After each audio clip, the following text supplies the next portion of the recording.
आपलं स्वागत आहे सतर्क 24 बातम्यामध्ये। आजची बातमी उस्मानाबाद धाराशिव शहरातील बेंबळी गावातून येत आहे। बेंबळी गावातील तोरंबा पाटीजवळ जळालेल्या अवस्थेमध्ये एक मृतदेह आढळून आलेला आहे, जो की हा मृतदेह पुरुष व्यक्तीचा सांगण्यात येत आहे। मिळालेल्या प्राथमिक माहितीनुसार ही घटना दिनांक 3 मे 2025 पहाटे 6 ते 7 वाजेच्या दरम्यान घडल्याचे सांगण्यात येत आहे।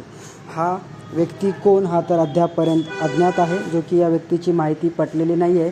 या व्यक्तीला पुढील पोस्टमॉर्टमसाठी जिल्हा शासकीय रुग्णालय उस्मानाबाद धाराशिव येथे पाठवण्यात आलेले आहे, जो की पोस्टमॉर्टम सुरू असून यामध्ये अजून एक मोठा खुलासा झाल्याचे दिसून येत आहे। ज्या ठिकाणी हा मृतदेह आढळून आलेला आहे तेथे गाडीच्या नंबर प्लेटासुद्धा आढळून आलेल्या आहेत। हे जाणून बुजून नंबर प्लेटा टाकण्यात आले का खरंच हे नंबर प्लेट तिथे पडले हे तर अद्याप अस्पष्ट आहे। परंतु जेव्हा हे नंबर प्लेट तिथे सापडले तेव्हा मिळालेल्या प्राथमिक माहितीनुसार एका व्यक्तीने अशी माहिती दिलेली आहे की हे मिळालेले जे नंबर प्लेट आहेत त्याची तक्रार नोंदवण्यासाठी नद्रुक पोलीस स्टेशनमध्ये या मालकाने तक्रार दाखल करण्यासाठी दुपारी 2 वाजता पोलीस स्टेशनमध्ये हजर झाले होते, अशी प्राथमिक माहिती समोर येत आहे।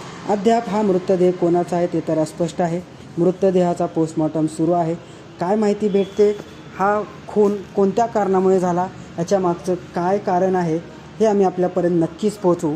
तोपर्यंत पाहत राहा आमच्या चॅनलला व अद्याप आपण आमच्या चॅनलला सबस्क्राईब केले नसेल तर सबस्क्राईब करा व या माहितीला या बातमीला शेअर करण्यास विसरू नका, कारण हा अज्ञात व्यक्ती कोण आहे हे माहिती पटणे आवश्यक आहे। कारण कोण मिसिंग आहे अद्यापपर्यंत तक्रार कोठेही नोंद झालेली नाही आहे, तरी कोण अद्याप मिसिंग असेल ते आपल्यापर्यंत पोहोचवा। पोलिसांपर्यंत ही माहिती पोहोचणे गरजेचे आहे, कारण कोण मिसिंग आहे, हा मृतदेह कोणाचा आहे अस्पष्ट असल्यामुळे जर कोण आसपास आपल्या जिल्ह्यामध्ये कोण मिसिंग असेल तर त्याची तक्रार त्वरित पोलीस स्टेशनमध्ये दाखल करा। पोस्टमॉर्टम सुरू आहे। याच्यामधून काय माहिती भेटते की हा मृतदेह जाळण्यात आला का अगोदर मारून पुन्हा जाळण्यात आला, किंवा हा व्यक्ती कोण आहे हे आम्ही आपल्यापर्यंत नक्कीच पोहोचू। तोपर्यंत पाहत राहा या चॅनलला व बातमीला शेअर करण्यास विसरू नका। चॅनलला सबस्क्राईब करा, कारण येणाऱ्या नवनवीन बातम्या आपल्यापर्यंत नक्कीच पोहोचतील। सतर्क 24 बातम्या ब्युरो, मी अल्ताफ शेख, उस्मानाबाद धाराशिव।